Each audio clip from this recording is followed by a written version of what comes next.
Bonjour à tous, bienvenue dans Tech24 et on se penche aujourd'hui sur les transports du futur. Comment se déplacer sur Terre, dans les airs et même dans l'espace. Regagnez vos sièges, attachez vos ceintures, c'est parti. Et on retrouvera évidemment dans le rôle du ministre des Transports aujourd'hui, Guillaume Gralet du magazine Le Point. Bonjour Guillaume. Bonjour Marjorie, prête à décoller ? Absolument, vous allez le voir d'ailleurs, puisqu'on va commencer par une fusée à 4 roues ou une voiture qui se sont poussées des ailes. Franchir le mur du son avec un bolide bourré de technologie, c'est le pari d'une équipe d'ingénieurs britanniques, un défi en passe d'être réalisé. C'est un projet complètement fou et très sérieux. Fou car il ne s'agit rien de moins que de construire une voiture fusée allant bien au-delà de la vitesse du son. Très sérieux car elle est déjà en construction ici dans ces hangars de Bristol. La société qui dirige le projet vient d'en révéler le cockpit où prendra place son conducteur, un ancien pilote de chasse de la Royal Air Force. Sous mes pieds, la pédale de droite est pour le réacteur, la pédale de gauche pour les freins. Sur le volant, des boutons pour le parachute, d'autres freins et la gâchette pour déclencher le moteur fusée. Le but du projet est de servir de test à plusieurs industriels britanniques pour expérimenter des technologies de pointe. Mais pour ces concepteurs, c'est surtout par goût du défi. On construit une voiture totalement unique, qui a le réacteur de l'avion de chasse Eurofighter. Mais rien n'est secret. Le but est de partager ces technologies. En 1979, un véhicule fusée avait déjà dépassé les 1000 km/h. Mais ce record n'avait pas été homologué car le véhicule, pourvu de 3 roues seulement, ne pouvait pas être officiellement classé comme une voiture. La voiture supersonique britannique aura bien 4 roues. L'équipe commence déjà à préparer la piste de 19 km de long en Afrique du Sud, où devrait avoir lieu le record l'an prochain. Et retour en plateau pour débriefer avec notre pilote de chasse à nous qui, lui, est homologué, Guillaume Gralet.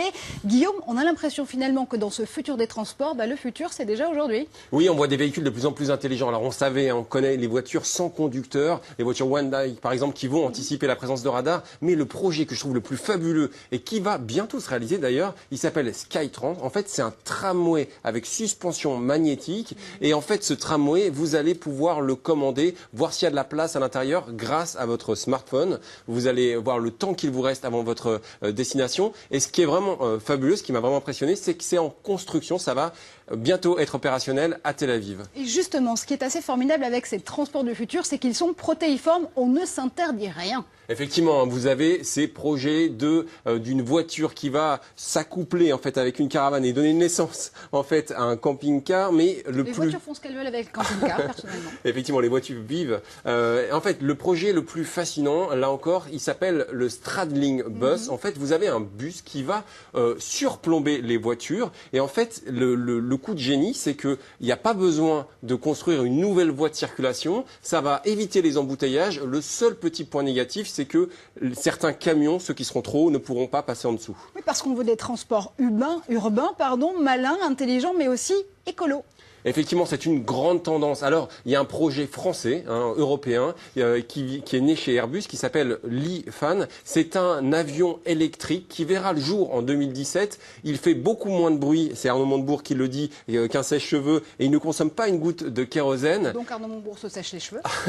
Donc c'est vraiment prometteur. La seule petite limite aujourd'hui, c'est que ça va accueillir uniquement 2 conducteurs, Marjorie, et il n'y a seulement qu'1 heure d'autonomie. Bon, mais quand on est écolo, on peut aussi faire travailler finalement l'huile de coude. Et ça, on le voit avec un autre moyen de transport. Là aussi, c'est très étonnant. Ça s'appelle Shwib. Effectivement, Marjorie, c'est un peu comme si vous étiez dans un pédalo, à faire du pédalo dans une navette. Alors pour l'instant, c'est uniquement opérationnel dans un parc d'attractions en Nouvelle-Zélande, mais ça pourrait voir le jour à plus grande ampleur. En tout cas, Google y croit. Google a accordé $1 million à ce projet. Et dans cette folie des transports du futur, on veut être green, on veut être écolo, mais pour autant, on n'en oublie pas le souci des records de vitesse. Oui, Marjorie, et c'est également le cas de l'entreprise Eol, une entreprise bretonne qui, avec ses voitures solaires, veut participer l'année prochaine au World Solar Challenge, un concours qui aura lieu en Australie.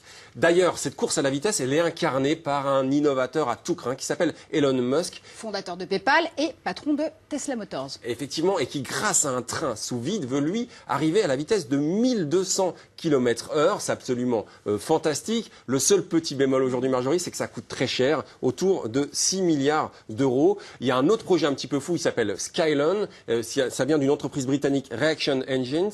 Mais eux, ils promettent de vous emmener n'importe où sur la Terre en moins de 4 heures. Et je ne vous propose pas de vous emmener n'importe où, puisque cette fois-ci, on va partir dans l'espace avec ces fameux ascenseurs spatiaux, des Space Elevators. C'est vraiment quelque chose qui mobilise beaucoup d'ingénieurs et beaucoup de créatifs dans plusieurs grandes boîtes de high-tech.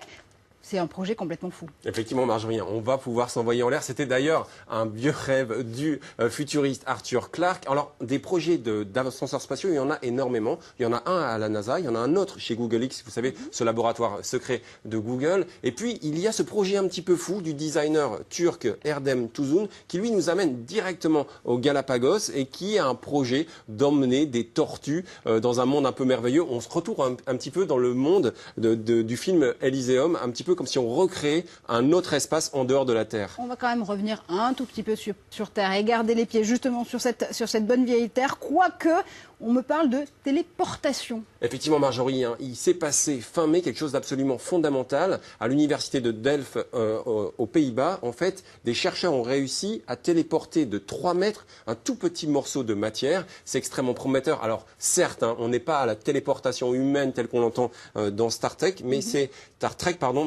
extrêmement prometteur. Je vous propose qu'un jour, l'émission Tech 24, on la fasse sur la Lune, on la fasse sur Mars. Avec les progrès actuels, on y arrivera peut-être en moins de 24 heures, Marjorie. Allez, Captain Spock, merci pour cette perspective sur les transports du futur. C'est presque la fin de cette émission. Merci à vous de l'avoir suivi. On se retrouve comme chaque semaine sur Facebook et sur Twitter avec le hashtag Tech24 pour partager ensemble, échanger ensemble sur l'actualité numérique. Et on se quitte avec l'armée qui, elle aussi, a décidé de s'emparer de ces transports du futur. Prenez un buggy, attachez-lui un parapente et voici ce que ça donne.